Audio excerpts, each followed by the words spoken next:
Did you have to go and fetch this all the way at the back? Not at the back, it's just up the top. I just get on the ladder and climb up and grab it. Yeah, but it seems that you're running a little low now. As soon as I put it on tap, the Hoppy McHop face, seriously it goes, man. The Americans told us only they know what's going on with the hop oil. So you telling me people actually like the hop oil beer? Oh man, just getting slapped in the face with a hoppy rag, man. They love it.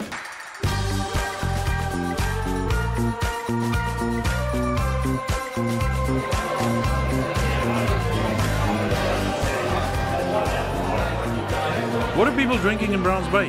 They like our lager. Get a lot of people making that move from kind of mainstream beer into craft beer. They ask for a Heineken or something like that, and of course we don't do that, so we point them to the next best thing. Oh, no, we point them to the better thing. And I like that. And they always enjoy it. I think we're going to check in with your fellows at the brewery as well a little bit later, and they told me they got a surprise for us. Oh, yes, they've got lots of surprises up there. We were cordially invited by the guys from Deep Creek Brewing to come and have dinner. Yes, on them. Well, you know, if people travel with us, either in person or online, and we make a recommendation, they need to know it's a Two Cowboys recommendation. There's no paid endorsement thing going on here. Yeah, it's free beer. It is free beer. We know that, but it needs to be good beer. Otherwise, we don't talk about it. This is good NEPA.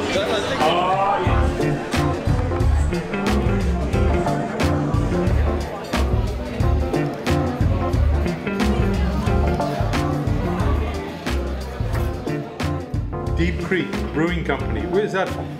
So we started at a little place in Browns Bay, just south of here, on the north shore of Auckland. That was where the name comes from. It's kind of the source of the beer, I suppose. We do a lot of project beers, so we'll have our everyday range. Starting as a brew pub, you need to have things like your Pilsner and your Pale Ale and your APA. But then we push the boundaries a little bit, and we'll have a West Coast IPA project, East Coast, kettle sours, a hop oil project, barrel aged sours, all sorts. Yes. Well, that's the one that got our attention, is this whole hop oil idea. No, yes, you are pushing some boundaries. Is this a boundary you think is going to stick around? Oh, absolutely. I think people are going to always try and find new ways to use hops, new and innovative ways. We saw this for the first time a few years ago in America, Sierra Nevada beer that was using hop oil, and we thought that it was a great idea. So we thought, well, I'm sure we can do that.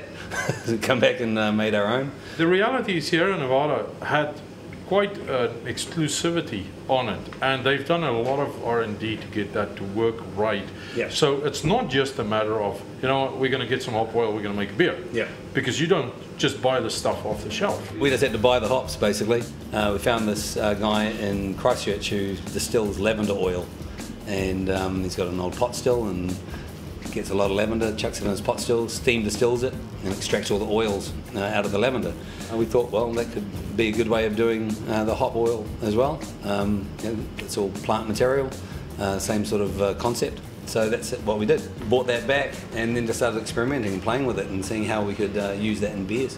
Is this going to stick around? Is this going to be some of the things you think, not just for yourselves, but also going to happen in the industry more and more? Absolutely. You're actually finding people can now buy some hop oils out of the States. I think, yes, absolutely, it'll stick around. For us, it definitely is. We have released 3 different beers in the hop oil project. Hoppy McHop Face is just the one that has stuck around the most because it's the most popular. It's become a bit of a cult for us. We still don't produce mass amounts of it. It's a small amount every year. As we only have limited amounts of hop oil that we make. It must have been a hold on and really bet the farm on the fact that you buy all this very expensive, very valuable hops in New Zealand, and now you're going to chuck it in still, not knowing really what's going to come out the other side, and then you still have to make a beer with the thing. So yes, that takes some guts. Yeah, some of the guys that we've got working here got some pretty intelligent minds rocking around. They were pretty confident about what they were doing, so that made it a bit easier on us. When you make your beer, at this point, I know from some of the other guys we speak about with hops oil, they use it as an additional flavoring agent. So they still make the beer very traditionally with dry hopping, but then they introduce oils as a supplement to that. Is this Hoppy McHop phase just oil, or do you still sort of tinker with the thing? No, that is a traditionally brewed big double IPA, well balanced before we mess with it and throw more oil in. So yeah, so you're not that brave yet. You're not going oil all the way. We haven't 100% done hop oil all the way. It still does have other hops in there as well. That's next on the list once we can actually just get a bit more volume of the hop oil. Speaking of volume, your opportunity to take some of your products international is awesome, but beer don't travel well. Just speak to us a little bit of some of the challenges that you had to overcome to be able to break into some of these markets, because I think you're doing Australia, you mentioned to me, you're sending it even as far as Norway now. Yeah, the main thing for us is cold chain logistics the entire way. All our beers unpasteurised. It's effectively, you got to treat it like milk. Yeah, it's a live product. You need to make sure that it's not being cooked the entire way, getting from A to B. It's refrigerated, especially on the longer parts of the journey. Is the world crying out for more New Zealand? Well, New Zealand has got its own imagery.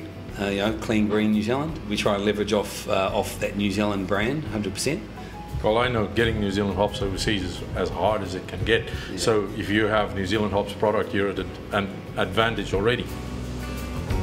You guys are pioneers, at least in our eyes, you're pioneers considering what you've done with hops oil. And we're going to watch this one very keenly, because there's a whole lot of people out there that's saying, maybe we need to look at hops oil. So you might become one of those people that they're going to call and say, please tell us about it. Yeah, absolutely. But I think we've spoken way too much. We've talked way too much. How about cracking one of these, eh? Yeah, I'm all for that. Cowboy, you ready for that one? It's time to drink? Now on the can it does say you should roll the can to mix the oil beforehand. Just making sure that the beer is nicely mixed with the oil in case any is fallen out of suspension. But there's no shaking the beer? Definitely no shaking. Hops oil, New Zealand style. You blew us away at the show. Thanks for having us. Thanks for sharing your story with us. Yeah, and we're going to watch you keenly, and I'm hoping your beer is going to get better. Well, thank you so much, Hendrix. And I know it's terrible. That's not a stab. Pretty terrible right now, obviously. Yeah. Cheers, man. That's Thanks, why we're mate. here. It's not that terrible. It's awesome. Yeah. Man, this is body. That's his body. Yeah. You get a double IPA, but you've got a lot of hops flavor in it. And that's what we found with all the hops oil experiments, is they talk about falling off a cliff. Nothing here has fallen off the cliff. This is all there. No. All of it. The flavor stays, but also you just get that beautiful resinous coating on your tongue and the lifted aromatics and flavor profile without the bitterness as well. Yeah. Yeah. Love this. I'll be farting off hops oil for the rest of the week. It's awesome.